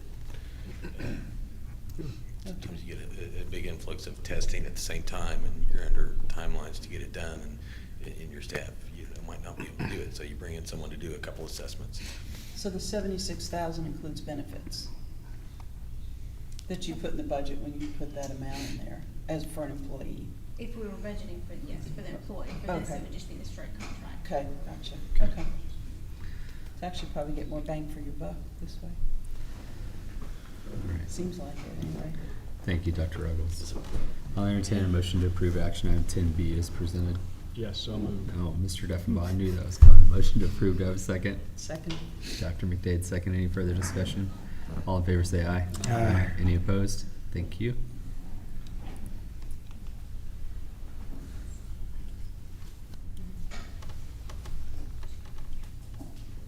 I could do this one too, but we're gonna let Liz talk. I know what she's gonna say. Okay. This is an item that we have to, as a chapter 49, I still want to say chapter 41, but it's been changed to chapter 49 district, then we still have to go through this process every year and approve the purchase of attendance credits. This hasn't changed from year to year for us since we've been a chapter 41 and now chapter 49 district. The motion, I know, is wordy and long, but we do ask that if you would like to make a motion, that the motion is read from what is provided, because that verbiage is required to be in the minutes for us to submit to TEA. And so again, we had option 3. There were 5 options. Option 3 was something that was chosen by the district when it first started many years ago. That's still the most ideal option for us. And we make estimated, in our budgeting process, we estimate how much money we would owe back under this process. And so that's all within our budget and it's within our estimates each year. And it's part of our normal budgeting process. This is just a required step in this process of turning information into TEA. It's got Mr. Westrom written all over it. Man, I don't know what I'm looking at. All right, any other questions for Liz? Questions for Liz at all? All right, I'll entertain a motion to approve action item 10C.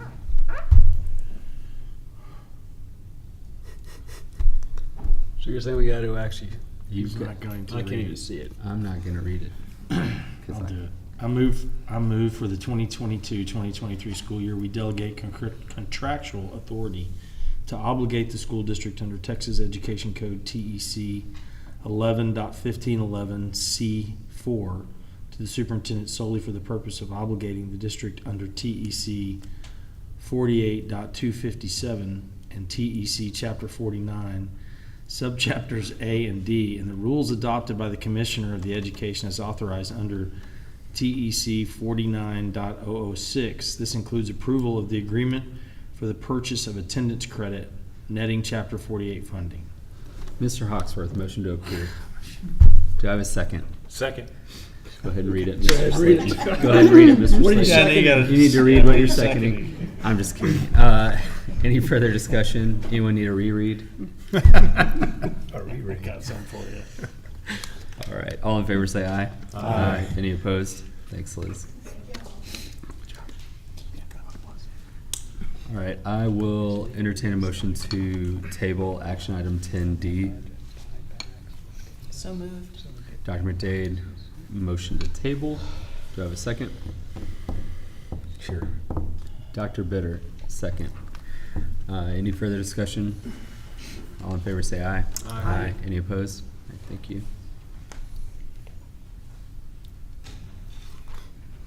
All right. Okay, so coming to you tonight to recommend that we approve Poe Construction as our construction manager at risk for elementary school number 4.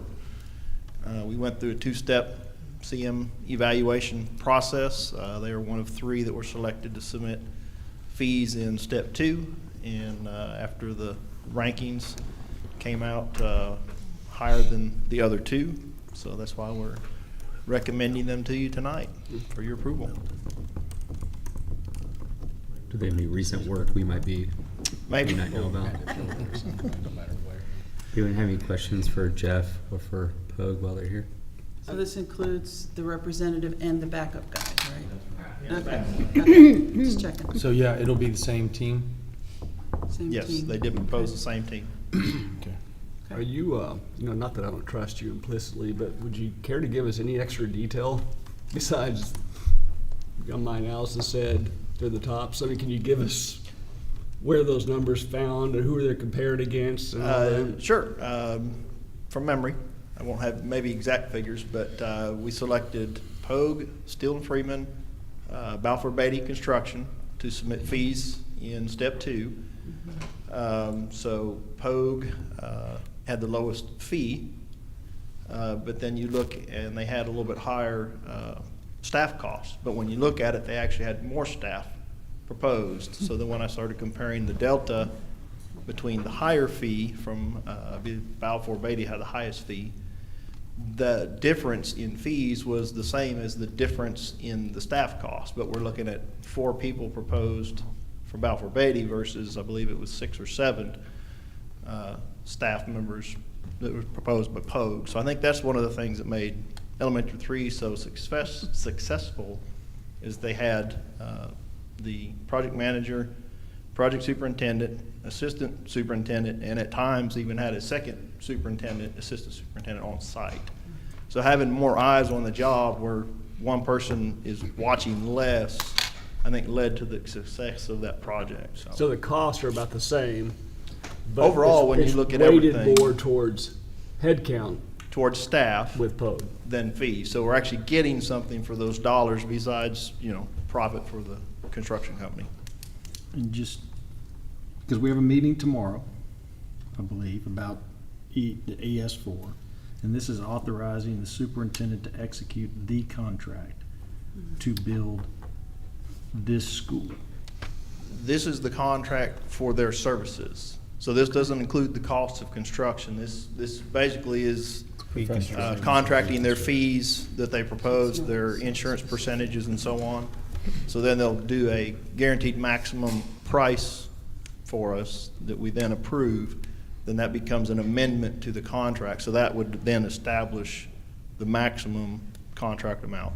And that price would include the fees. It's choosing them to be the construction. Irregardless of where we build it. Right. Correct, irregardless When of where we we build build it. Being Right. built in the sky right now. Okay.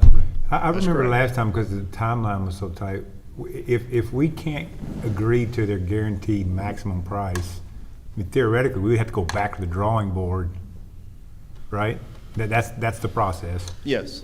And in the past, we really didn't have time to go back to the drawing board. Will we this time, or? We don't really have time, but what we Yeah. do would be go through the process, what they usually refer to as value engineering. So we'll go back and see what can we cut out of the project without actually cutting out scope, And the BOC would be part of that. and work it that way to try to bring that into budget. We're in a So- little bit different position now because the BOC will be a part of What I that. want to make sure is that, I know we've approved an architect. I know we've approved a geotech. And now we're approving a construction manager, all for this school. I don't think so. Is there anything that is tying our hands in these decisions that says we have to build this school in a certain amount of time? We have no out, Just we need. have to go forward because Just- we've made all these decisions. just the We still need have the for seats. flexibility as a district to decide where we build this school and when we build this school. Yes. Okay. Yeah, the only thing we're really tied to is when we need that school to open.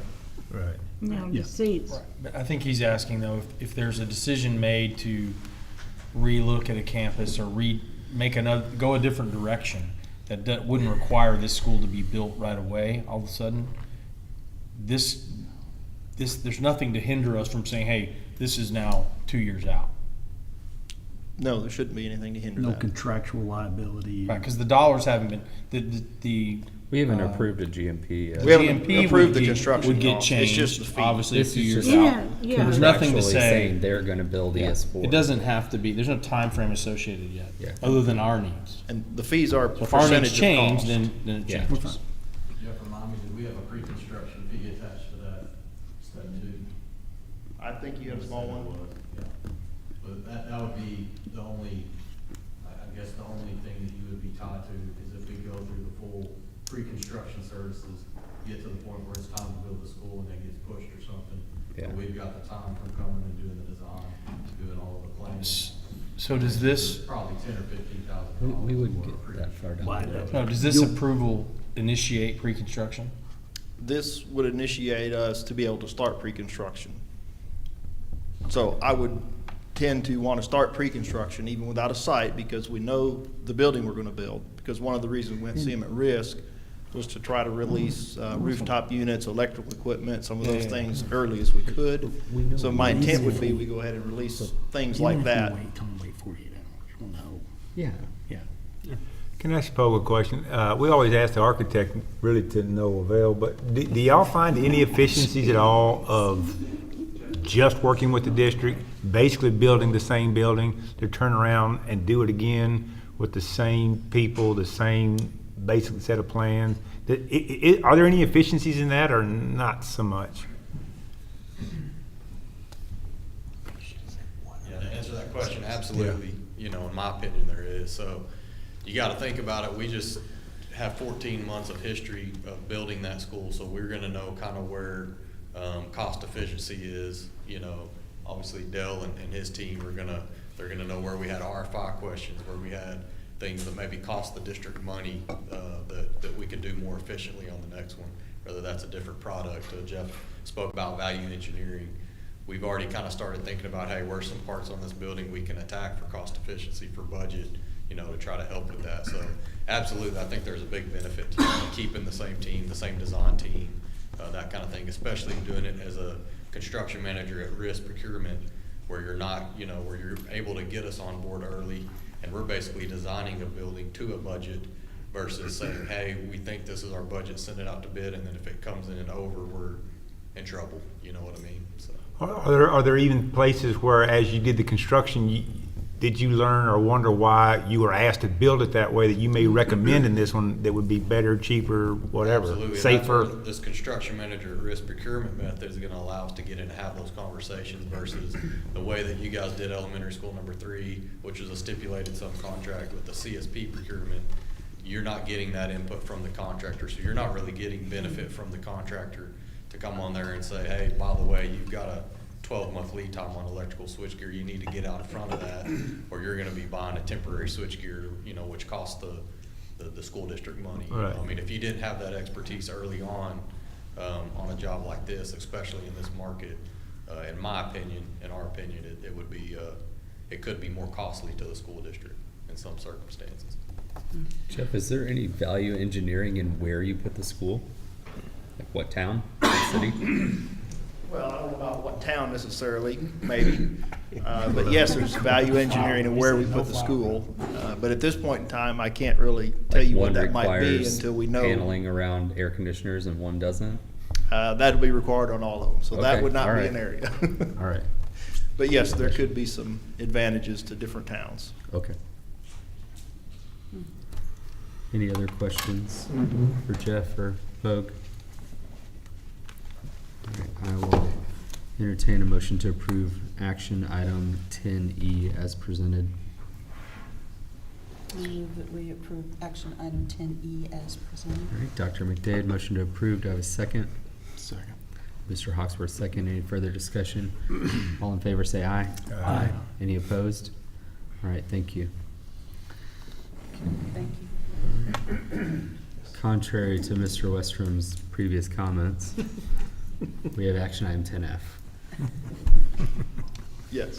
Can't wait to get my questions answered. You said we had an architect already lined up.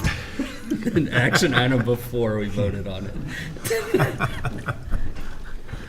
So this item, this is to renew our contracts with our architects that were already selected back in 2019, I believe. Yeah, we do. Yeah. This is just continuing. So they had initial 3-year terms with optional 1-year extensions. It's not up until December, but we thought we'd get it out here early and not have to do this one later. So we're recommending that we extend all 3 architects for 1 more year. And that allows us to be able to select from that pool of 3 architects for the projects for these upcoming So bond if I projects. understand correctly, this is not committing us to any of these three. Correct. It's just that's the pool that we get to choose from. And That at is any correct. point, can we add to that pool if we so desire? To add to the pool, we would have to go out with another RFQ and go through the entire selection process, which is something we can do. After the extension? Yes. There's no reason we can't do another RFQ, solicit proposals. Is there any issue architects to having the 4 bank. or 5 in our pool? Absolutely none. Okay. But again, can I ask, again, not that it's gonna, but in your opinion, do you have a strong belief that dealing with you guys dealing with the same architect makes a difference? Or if another one of these, from the 3, for example, we were to go with, you'd be like, man, this is gonna slow us down, this is gonna cost you more money, or how do you see partnering with a different architect than the one we just did? When we're talking about prototypes, like we're now gonna be building the 3rd prototype of this school, I definitely think having that same architect, you're gonna see a lot of benefit to having that same architect. Those drawings are already developed. They've got all the CAD. You know, the RFI questions and all those things have already been implemented into what's gonna be on the next set. Versus if you bring another construction firm, they're gonna have different consultants that they like to work with. They're gonna have different things like that that are obviously gonna add time to the design of that building. So I think if anything, just from saving from, you know, when we go through pre-construction on this next elementary school, the time that we'll save by not having to start over and go to scratch to develop this school is gonna be a big benefit. And I don't know too many architects that are willing to take another architect's documents and try to take those and work off of those to develop something you know, that they're just not, you don't see people that are willing to do that too often. They want it to be their design, have their consultants, have their people do the checks and balances on it and that kind of I wouldn't think a firm would give up their designs. thing. That too. Well, Yeah, they won't. They won't. Yeah. So I mean, in terms of the elementary school, we need the stable coordinate that we've already selected. And I don't think you'd ever get another architect to redraw it, which is what they have to do to make it their own and make some kind of change to And it. you're just raising all the costs too. I mean, we are also getting it for a smaller fee on the design because they've already done a lot of work. And with all this efficiency, it goes from 14 months to 12 months. I'm just kidding. I'm just kidding with that. Dale's face didn't change. Right. Thank you. Any other questions? All right, I entertain a motion to approve action item 10F as presented. I'll make the motion. All right, Mr. Deffenbaugh, motion to approve. Do I have a second? Where did that come from? All right. Mr. Matt Slayton with second. Any further discussion? All in favor say aye. Aye. Any opposed? All right, thank you.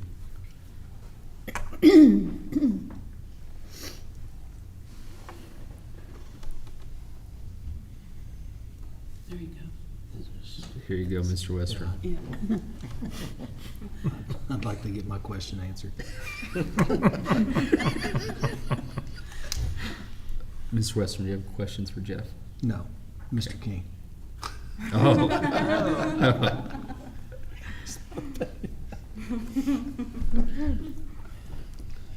Pretty straightforward. Yes. Does anyone have any questions? I do. Mr. King, I got a question about, this is gonna add how many parking spaces? Is it It's 4? approximately 400. And is that gonna solve the parking demand for the high school? For Do we have- the near future, it will. He's I more mean- willing to talk about mega lunch. It's gonna, It's a temporary fix, but we have, if you look at the demographic report, I mean, well, I'm talking about just in like the next, this year and we, well, it'll help us it will solve our problems for this year for sure, and probably for the next few years. okay, good. At which point, we should have additional parking that comes along with the With the stadium, stadium. so. Right. But this is the most amount of parking that Flower Mound will allow based upon our student population, correct? Right now, it's the most. We're already over what they allow, so we requested a variance for this. So to add more, we'll have to request another variance. Yeah. So with the stadium, that will probably come with another request for a variance. So my question is not related to the actual voting of this, but we had agreed to this early last year, I mean, several months ago, it seemed to me. Why are we Why haven't we built it over the summer? Why didn't we do this all over the summer when no one was actually at the? We didn't high start school? the designs that early, plus we had to get it fully designed, take it to Flower Mound, get through their review process, Okay. go to P and Z, go to council and Set get that enough. approved, so. Yeah, the review. Yeah, Okay. you said, It you was- you had us at review. It You had say to go P and through Z. P and Z and council. I'm thinking it's parking spaces, for goodness sake. So we Not talked that about lead simple. times. I know there's issues with concrete right now. So when is this actually gonna get done? So they had proposed a 6-month duration on this project. I'm hoping we can do it sooner. But yes, they are starting to ration concrete, and there are some limitations on what's available. And it could take longer than we'd like with that in place. If that improves, then perhaps we can get it done sooner. We will have to phase it as well and move parking, so that will also kind of slow the process down some. The driver on the schedule was actually the lead time on the light pole standards for parking. So, yes, we do have some concrete challenges that we're gonna need to look at, but really, a lot of that time is gonna be waiting on to get the light pole standards is where a lot of that 6 months was, so. Do we have to, can we, standards, you mean the actual poles? The actual pole. Right, so, but do we need those to park, to be able to park out there? We'll park without them. The city or the town would balk at you guys using that parking, I just don't. Well, no, I'm not telling you not to prepare for them, wire for them and all that, but can't we start parking out there Yes. whether those poles are up or not? I would think so. That should not prevent parking. Okay. Mr. King, are we out of parking? No, sir. So we have parking available? Here, I think with about 50 spots open, but we will run out. We will very be out. quickly. Okay. As these sophomores start to get their licenses. And when it's out, and first The come, waiting first list. served. Gotta hold off for 2 weeks, please. Is he asking for Derek? My daughter Wow. turned 16. Okay. Is that an action item? Can we make that an action item? I move. When's Garrett's birthday? Oh, he's March, he's done. All right. Entertain a motion to approve action item 10G as presented. So moved. Mr. Hawksworth, motion to approve. Do I have a second? Second. Mr. Westrom, second. Any further discussion? All in favor, say aye. Aye. Any opposed? All right.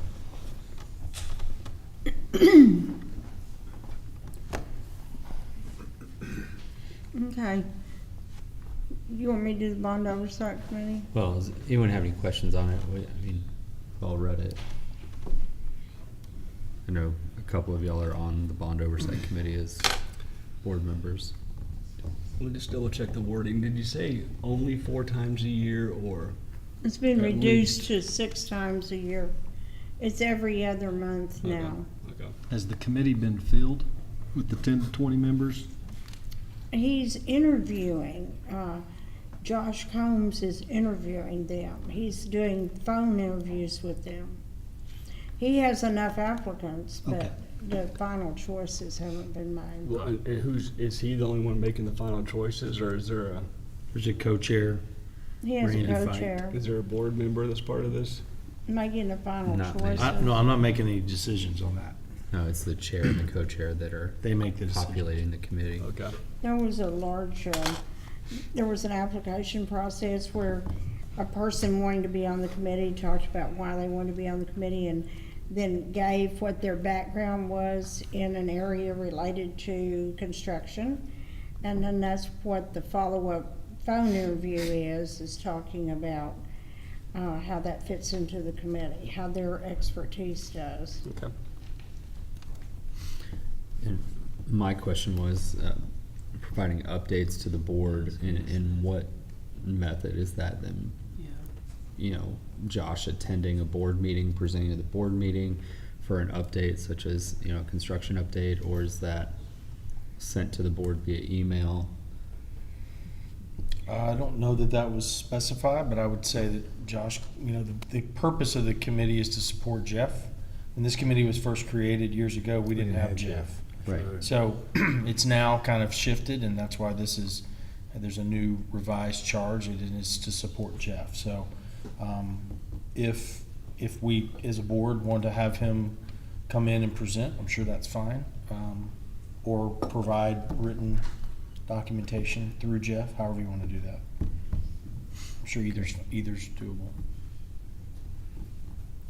Okay. We have on here that a current school board member will serve as committee liaison. So one of the people who's on the committee from the board Could would report to the report board. back to the board. Yeah, I think that Sounds like something Mr. Slayton could do. Right, that's, Mr. Slayton is Big on the Mr. Slayton. committee, so he could give a brief report to the Brief. board. Brief. Yeah. 6 times a year. Any other questions? All right, I will entertain a motion to approve action item 10H as presented. Motion to approve item 10H as presented. All right, Mr. Westerman, motion to approve. Do I have a second? Second. Dr. McDade, second. Any further discussion? All in favor, say aye. Aye. Any opposed?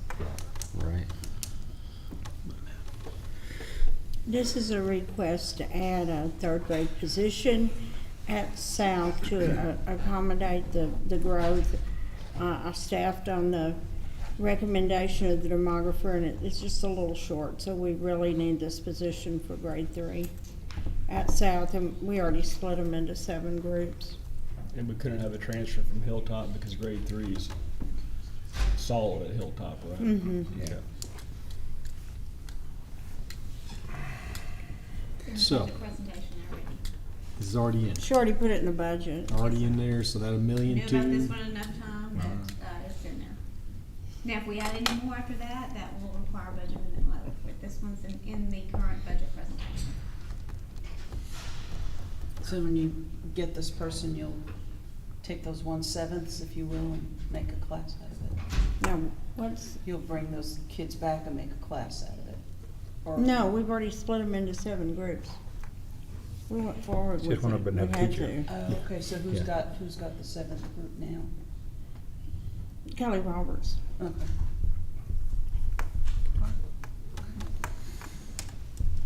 I'll But enter- she's subbing until this gets approved. Okay. Hey, hot mic. Hot mic. Oh. All right, I'll entertain a motion to approve action item 10I as presented. I'll make that motion. All right, Dr. Bitter, motion to approve. Do I have a second? Second. Is that you, Craig? Or was that you, Mr. Slayton? Mr. Slayton. All right, Mr. Slayton with second. Any further discussion? All in favor, say aye. Aye. Any opposed? All right, thank you. Okay, so there was a request a couple of years ago to look at our current baseball scoreboard and see if we could move it. Because when we redid our baseball and softball, and we extended our bleachers down I believe it was at the right field line, somewhere down in there when you go and sit, you cannot see the scoreboard or see all of it from those seats. So the request was to move that scoreboard more towards center field. The cost of moving that was astronomical for a 10-year-old scoreboard. We didn't feel like it was in the best interest to move a 10-year-old scoreboard that was nearing its end of life for something that would cost us anywhere from $20,000 to $25,000 to have that moved. So we began the process of reaching out to the Booster Club, and at the time it was Miss Arrington was here as well, looking for sponsors for a new scoreboard. And so that process has taken a couple of years. The Booster Club has secured a sponsor. They secured it at $55,000. When we first started this process, that was the cost of the scoreboard, and of course, in the time and some price escalations have happened. The cost now is $61,998. We still feel like that is a very good deal for the district at the sponsorship agreement and the donation from AEBC of $55,000, leaving the remainder of the funds to come from our general fund budget. And so that is the recommendation, is to move forward. The donation has been made from and approved earlier from the Booster Club of the $55,000. The sponsorship is with Argyle Pediatrics, and I believe at the very end of this, you can see their logo that would be added to the new scoreboard. But this would give us Will we then run 2 scoreboards, or you will take the old one down? we'll take the old one down. So This what says happens to equipment. that? I mean, is there another use it? school or district that could use Can that we and buy it can- from that us? off to cover the We cost? can try and put it out for auction and see if someone would pick that up. Yeah. I can't guarantee that we could sell it, but we can try. But it is, for all intents and purposes, when we looked at the cost of moving that, in my opinion, a 10-year-old board that's getting to the near end of life, it was not worth sinking another $20,000 to $25,000 in to move it. And we had a couple different quotes in there for those amounts. So we feel like this is the best move for our district. And again, securing the sponsorship, and the sponsorship is for the life of the board for as long as we use it. I think a minimum of 10 years. Did we reach out to Argyle Vet to see if they would cover the remaining funds for our I logo? do not Maybe a know little if kitty they cat? reached out to Argyle Vet or not. I will be honest. The Booster Club took the initiative from this. We did, again, have Miss Arrington, when the Booster Club was not able to secure sponsorship at first, Miss Arrington worked on that as I'm not gonna well. throw myself under the But bus. ultimately, the No, Booster in fact, Club we was able to volunteered, secure don't the they? sponsorship, so. Great, awesome. So is this in the budget already, or? And then Argyle Vet As is will get- the 55, I mean, it'll, okay. Right. So it doesn't affect any of our numbers? No. Okay. Right, I'll entertain a motion to approve action item 10J as presented. Without the president's add-on, I'll make a motion to approve action item. It's a great idea. Second. All right, Dr. Bitter, motion to approve. Was that Mr. Westrom second? All in favor, say aye. Aye. Any opposed? All right, thank you. Were you running that project? Who's gonna run that, moving it? So it's through Daktronics, who we actually are gonna go out and look for. That's why I think the wording is actually up to the 61,998. They actually have quoted the removal and the installation. The installation is rather costly, so we are gonna try and get a couple of additional quotes if we can bring that price lower before we actually install it. There is a lead time order. As we talked about the lead times right now, there's a chance that we will not have the scoreboard in time for the season next February. It is a very long lead time. But So- we So we don't won't take take the out old our one old down. one until we have the That, new correct. one. Okay. This would not be, we would not start on this. There would not be no removal. We will have the scoreboard, we'll have it there, but once the new one is in, then they'll work on it. It just may not be in time for the start of baseball season. Any other questions?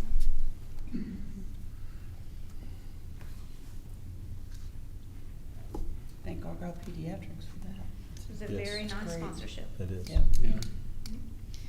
Okay, this is the budget amendment I referenced earlier. It's our 7th and final budget amendment for fiscal year '22. There's various expenses and some different revenues that we're amending in here. We're also amending both the student nutrition fund and the interest and sinking fund.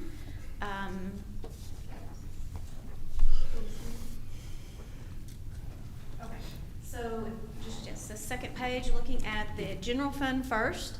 Y'all know our interest rates have gone up, and so we're realizing larger interest rate or larger interest income than what we'd originally planned. Our rental income has significantly increased throughout the year. And then the per capita apportionment, that's our state funding. So I believe I mentioned a couple of months ago that we were working on those final numbers that came in from our student attendance in the different areas of how they were allocated, whether they were special ed, GT, CTE, some different areas. And so when we ran all those calculations, this is the adjustment that we need to make to finish the year. It also covers the estimate. We have however many school days, I have to go back and count the calendar, in August that we have to account for in this fiscal year, the revenue from that, so this accounts for that, which in turn leads us to talking about the expenses. So we also have to account for the majority of our employees are 10-month employees. Their first paycheck comes in September. They began working, some of them as early as July, and mainly in August. And so we have to accrue all those expenditures against this fiscal year. So we've gone in there, plugged in all of those increased FTEs, additional salaries and everything. And so the majority of this covers, especially in Function 11, all of those, what we call end-of-year accruals, August accruals to cover there. We were able to move a few items. You'll see there under curriculum instruction, school leadership. We had some additional funds that have not been spent and aren't intended to be spent before the end of the year that we were able to move around a little bit as well to help the overall amendment. Maintenance and operations.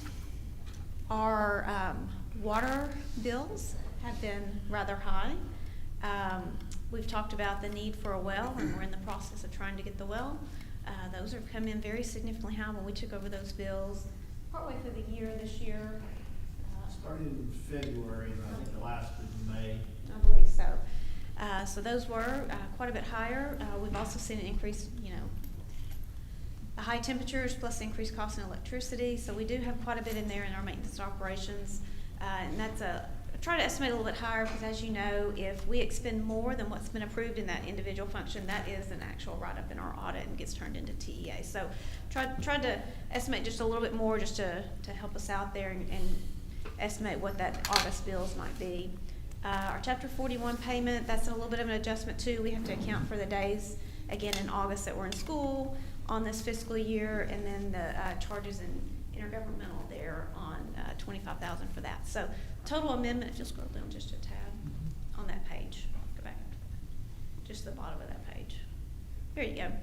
The overall effect is $39,500, and it gets us to a $345,000 potential surplus. We should come in better than that, but that gets us at least in line so that I feel like every function is covered for hopefully any possibility that could happen between now and August 31st of what we need to record. And that money goes to our fund balance? That money goes to our fund balance. It should be more than that. It should be we should end better than that, but again, just like with the Function 51, I want to put enough in there that we can cover any possibility so that we're not caught by a surprise charge and not able to cover that in the budget. This is child nutrition. So as y'all are aware, we had free lunches provided through a federal program at all of our elementaries. The student nutrition budget greatly benefited from that throughout the year. And you can see we really increased our 5900s there. That's the free breakfast and free lunch program from the federal programs there. And if you'll go down just a little bit to the bottom line, of course, with those costs, increased, meal preparation costs, increased food costs and all of that, but our student nutrition fund is going to make up their fund balance that they've had to spend over the last couple of years during COVID, that they've lost money each year. If y'all remember, we actually had to supplement just a little bit one year from the general fund. They are going to make up for all of that this year.